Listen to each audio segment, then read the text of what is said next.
حضرت امام حسین رضی اللہ عنہ کا آخری خطبہ میدان کربلا۔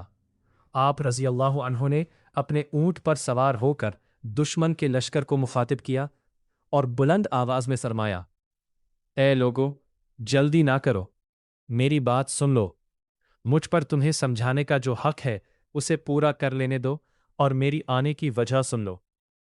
اگر تم میرا عذر قبول کر لو، میری بات سچی مان لو اور مجھ سے انصاف کرو تو تم خوش بخت ہو جاؤ گے اور مجھ سے لڑنے کی کوئی وجہ باقی نہیں رہے گی۔ لیکن اگر تم میرا عذر قبول نہیں کرو گے اور انصاف کی راہ نہیں اپناؤ گے تو تم سب مل کر اپنے بتوں سمیت میرے خلاف فیصلہ کر لو اور مجھ پر حملہ کر دو، مجھے مہلت نہ دو۔ یقیناً میرا مددگار وہ اللہ ہے جس نے کتاب نازل کی اور وہ صالحین کا مددگار ہے۔ اس کے بعد آپ نے اپنے نسب اور مقام کی طرف اشارہ کرتے ہوئے فرمایا، لوگو، اپنے گریبانوں میں جھانکو اور سوچو کہ میں کون ہوں۔ کیا تمہارے لیے میرا قتل کرنا اور میری حرمت کو پامال کرنا جائز ہے؟ کیا میں تمہارے نبی صلی اللہ علیہ وآلہ وسلم کا نواسہ نہیں ہوں؟ کیا میں اس شخصیت حضرت علی رضی اللہ عنہ کا بیٹا نہیں ہوں جو سب سے پہلے ایمان لائے؟ کیا سید الشہداء حضرت حمزہ اور جعفر طیار میرے چچا نہیں ہیں؟ کیا تمہیں رسول اللہ صلی اللہ علیہ وسلم کا وہ فرمان یاد نہیں جو انہوں نے میرے اور میرے بھائی امام حسن کے بارے میں فرمایا تھا کہ یہ دونوں جنت کے جوانوں کے سردار ہیں؟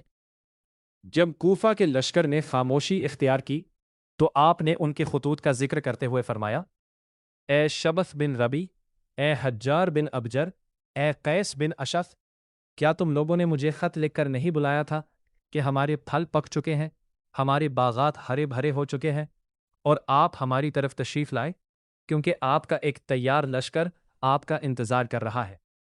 انہوں نے جواب دیا کہ ہم نے ایسا کوئی خط نہیں لکھا۔